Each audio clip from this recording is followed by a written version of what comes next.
Good morning. Today I want to put two songs side by side and treat them as philosophy, not just music. On one side we have What It Sounds Like by Hunter X. On the other, Monster by Skillet. Both of them are staring at the same thing, the darkness inside a person. The image on this slide is kintsugi, the Japanese practice of mending broken pottery with gold, so the repair becomes the most beautiful part of the object. Hold on to that image because it's going to become one half of my argument. The question I want us to answer is simple to ask and hard to live. What do we do with our darkness? Do we display it or do we cage it? Let's start with what these two songs have in common, because it's more than you'd expect. Both of them sit with genuinely heavy material, human flaw, inner darkness, private struggle. Neither one is a comfort song. Neither one pretends the problem isn't there. Where they split is the prescription. Hunter X says, bring the darkness into the light and sing through it. Skillet says, lock it down before it destroys everyone you love. So we have integration and vulnerability on one side, and existential dualism and containment on the other. Same wound, two completely opposite treatments. Let's take them one at a time. First, What It Sounds Like. Philosophically, this song is kintsugi in lyric form. Beauty in brokenness, radical self-acceptance, and harmony found together rather than alone. The central conflict is manufactured perfection versus raw reality. In the story, this song comes from the polished, golden public image is the lie, and the weakness underneath is the truth. Watch the narrative arc. It starts in isolation and shame, moves into open confession, and the individual I becomes a collective we. That shift in pronoun is the whole thesis of the song. The takeaway: scars don't need to be hidden or cut out. Freedom here is light and darkness held in harmony.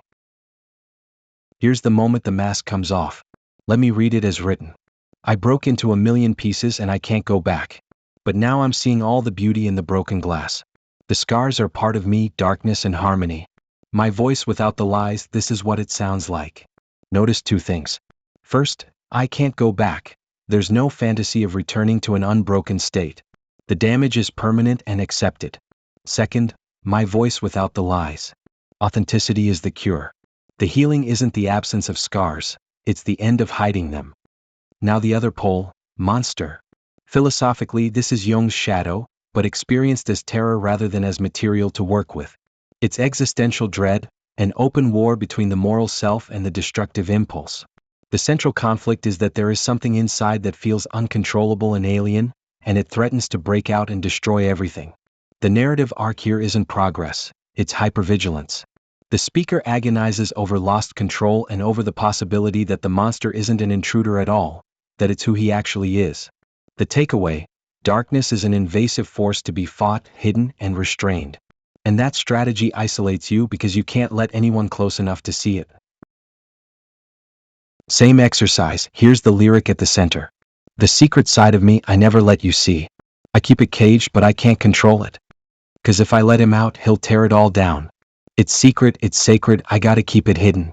Look at the pronoun, he. The darkness gets a separate identity. It's not part of me the way Hunter X describes it. It's a him, another, an inmate. And notice, it's secret, it's sacred. Even while he's terrified of it, he's protecting it. That's the mask being held on with both hands. Compare that to the last slides, my voice without the lies. Two people wearing the same mask. One takes it off, one grips it tighter. Let me put the comparison in one frame. On the view of internal darkness, Hunter X sees integrated harmony. Darkness can coexist with light once it's out in the open. Skillet sees a threatening adversary, a predatory beast that must be restrained. On vulnerability, for Huntr/X it's liberation. Dropping the mask heals. For Skillet it's a risk, showing the inner self endangers other people and forfeits control. On community, Huntr/X offers relational salvation, healing through shared vulnerability. Skillet's battle is solitary, sealed inside one mind. And on the goal, rebirth and self-realization on one side, containment on the other. Notice that containment has no end date. Hold the line indefinitely. So which one is right? My argument is that neither is entirely, and that's the useful finding. Peaceful integration and perpetual warfare are two extreme poles. Most frameworks that actually help people live sit somewhere between them. What those frameworks share is this: they treat destructive impulses as natural, enduring parts of the psyche. Not destroyed and not romanticized either, but managed, understood, and channeled. I want to walk through 4 of them: Jungian shadow integration, acceptance and commitment therapy, stoicism, and internal family systems.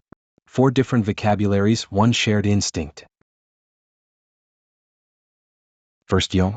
Shadow integration says you neither cage the shadow nor pretend it's harmless, you negotiate with it. Jung was clear that the shadow carries real danger, but also real vital energy. Boundaries, assertiveness, survival instinct. Cage it and you lose that energy too. The posture sounds like this: I will not pretend these impulses are noble, nor wage war on them. I will listen, set boundaries, and direct their energy. Second, ACT. Stephen Hayes' work names exactly the trap monster falls into. Fighting a thought feeds it. Suppression is fuel. But ACT also pushes back on the other pole, because radical acceptance can overcorrect and ask you to celebrate something that genuinely causes harm. The posture there: I don't have to love this urge or fight it. It can ride in the passenger seat while I choose how to steer. You keep the wheel. That's the whole distinction. Third, Stoicism. The Stoics simply assume that irrationality and anger are part of human nature. Because they assume it, managing dark impulses becomes routine maintenance.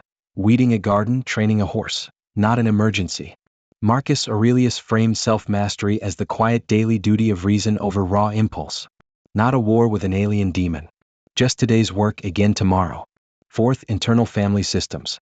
IFS holds that every part of you, even the monster-like one, originally formed to protect you from pain. Skillet's beast is probably a desperate protector. Rage that keeps people at a distance so they can't hurt you.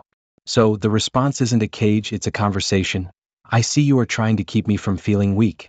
Thank you, but I am in charge now and you need to step back. You thank the protector and then you relieve it. Here's the whole argument on one spectrum, with monster on the left, the middle ground in the center, and what it sounds like on the right. Core stance moves from warfare and suppression, through stewardship and dialogue, to radical harmony and integration.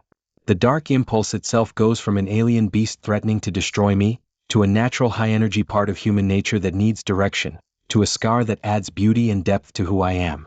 The action goes from locking it in a cage and praying it holds, to setting boundaries and channeling the energy, to bringing it into the light and singing through it. And the philosophical analogues run from dualism and existential dread, through Jung, ACT, Stoicism and IFS, to kintsugi and radical self-acceptance. Read left to right, it's a story about fear becoming responsibility, and responsibility becoming acceptance. I'll close here: neither cage nor ceremony. Monster names the terror honestly, and that honesty is why it resonates with so many people. What it sounds like names the hope honestly, and that's why it heals people. But lived practice runs between them. It's the daily work of knowing your darkness, refusing either to worship it or execute it, and deciding where its energy goes. If you take one thing away, you don't have to choose between the cage and the ceremony.